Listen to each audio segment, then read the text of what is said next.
بسم اللہ الرحمن الرحیم۔ آج ہم اپنی اس ویڈیو میں حضرت یونس علیہ السلام کے بارے میں چند باتیں اور ان کا مچھلی کے پیٹ میں رہ جانے کا قصہ بیان کریں گے۔ حضرت یونس علیہ السلام اللہ تعالیٰ کے بھیجے ہوئے رسولوں میں سے ایک رسول تھے۔ اللہ رب العزت نے آپ علیہ السلام کا قرآن مجید میں 6 صورتوں میں ذکر خیر فرمایا اور ایک پوری صورت یونس آپ علیہ السلام کے نام سے نازل فرمائی۔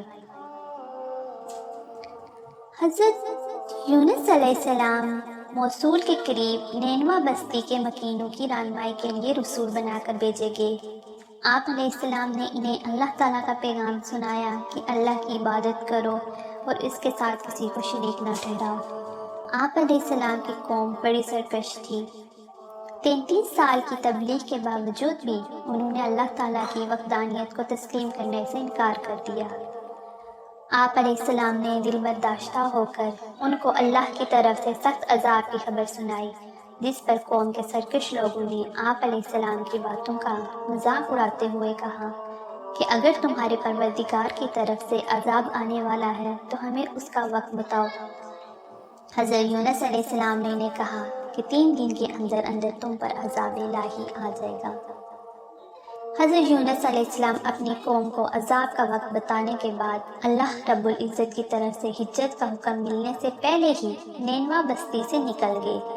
اللہ رب العزت نے اسی بات پر ناراضگی کا اظہار فرماتے ہوئے انہیں آزمائشوں میں مبتلا کر دیا۔ آپ علیہ السلام کے جانے کے تیسرے دن چاروں طرف سے عذاب الہی کے آثار نظر آنے لگے۔ آپ علیہ السلام کی قوم کے لوگ حضرت یونس علیہ السلام کی تلاش میں نکلے تاکہ ان سے درخواست کریں کہ وہ اللہ تعالیٰ سے عذاب کو ٹالنے کے لیے دعا مانگیں، لیکن حضرت یونس علیہ السلام انہیں نہیں ملے۔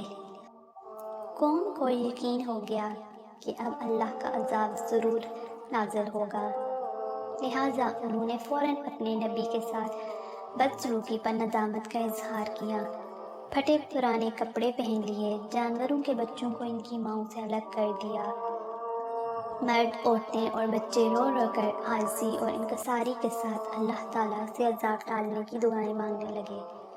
جانور اپنے بچوں سمیت آوازیں نکالنے لگے اور بڑا ربط آمیز منظر پیش ہو گیا۔ اللہ رب العزت کی رحمت جوش میں آئی اور اس نے قوم یونس پر آنے والے عذاب کو ٹال دیا۔ فرمان الہی ہے، کوئی بستی ایسی نہیں جو عذاب الہی دیکھ کر ایمان لائی ہو اور اس کا ایمان لانا اس کے لیے فائدہ مند ثابت ہوا ہو، سوائے قوم یونس کے۔ جب وہ ایمان لے آئے تو ہم نے ان سے دنیا کی زندگی میں رسوائی کا عذاب ٹال دیا اور انہیں ایک مقرر وقت تک کے لیے دنیاوی زندگی سے فائدہ اٹھانے کا موقع دے دیا۔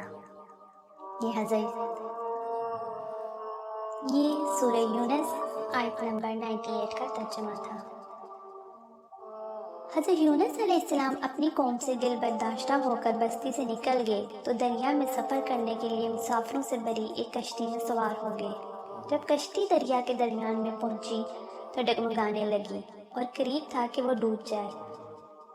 ملح نے کہا کہ کوئی ایسا مسافر کشتی میں سوار ہے جو اپنے مالک سے بھاگ کر آیا ہے، جب تک وہ کشتی سے نہیں نکلے گا کشتی کنارے پر نہیں پہنچ سکے گی۔ کشتی میں سوار افراد میں سے کوئی بھی اپنے آپ کو مالک سے بھاگنے والا تصور نہیں کر رہا تھا۔ آخرکار مسافروں نے آپس میں مشورہ کر کے یہ طے کیا کہ قرعہ اندازی کر لیتے ہیں، جس کے نام کا قرعہ نکلے گا اسے دریا میں پھینک دیں گے تاکہ باقی مسافر اپنی منزل تک پہنچ سکیں۔ چنانچہ قرعہ اندازی کی گئی تو قرعہ اندازی حضرت یونس علیہ السلام کے نام نکلا۔ آپ علیہ السلام کو دیکھ کر لوگ کہنے لگے کہ اتنا خوبصورت، حسین و جمیل، پاکیزہ اور معصوم صورت والا اپنے مالک سے بھاگا ہوا نہیں ہو سکتا، لہٰذا دوبارہ قرعہ اندازی کی جائے۔ جب دوسری بار قرعہ اندازی کی گئی تو پھر بھی حضرت یونس علیہ السلام کا ہی نام نکلا۔ لوگوں نے تیسری بار قرعہ اندازی کرنے کو کہا۔ جب تیسری بار قرعہ اندازی کی گئی تو پھر بھی قرعہ میں آپ علیہ السلام کا ہی نام نکلا۔ آپ علیہ السلام فوراً سمجھ گئے کہ اپنے مالک سے بھاگا ہوا غلام میں ہی ہوں، کیونکہ میں اللہ تعالیٰ کی اجازت کے بغیر اپنی بستی سے نکل آیا ہوں۔ لہٰذا آپ علیہ السلام نے خود ہی دریا میں چھلانگ لگا دی۔ جیسے ہی آپ علیہ السلام دریا میں چھلانگ لگائی، اللہ تعالیٰ نے دریا کی ایک بڑی مچھلی کو حکم دیا کہ اپنا منہ کھول کر انہیں اس طرح نگل لو کہ ان کے گوشت اور ہڈیوں کو ذرا بھی نقصان نہ پہنچے۔ اس مچھلی نے منہ کھول کر حضرت یونس علیہ السلام کو زندہ سلامت نگل لیا اور دریا کی گہرائی میں چلی گئی۔ حضرت یونس علیہ السلام جب مچھلی کے پیٹ میں پہنچ گئے اور وہاں اپنے آپ کو زندہ محسوس کیا تو اپنی غلطی کا اعتراف کرتے ہوئے اللہ کے حضور گر گڑائے اور اللہ کی خوب تسبیحات بیان کی۔ جب آپ علیہ السلام نے اللہ تعالیٰ کی تسبیح کے ساتھ دعائے کلمات کہے تو اللہ عز و جل نے آپ علیہ السلام کی دعا کو فوراً قبول فرما کر آپ علیہ السلام کو غم سے نجات عطا فرمائی۔ اللہ نے 40 دن کے بعد مچھلی کو حکم دیا کہ دریا کے کنارے جا کر انہیں اپنے پیٹ سے باہر اگل دو۔ مچھلی نے اللہ تعالیٰ کے حکم کی تعمیل کرتے ہوئے آپ علیہ السلام کو باہر اگل دیا۔ اللہ نے وہاں آپ علیہ السلام پر کدو کی بیل اگا دی۔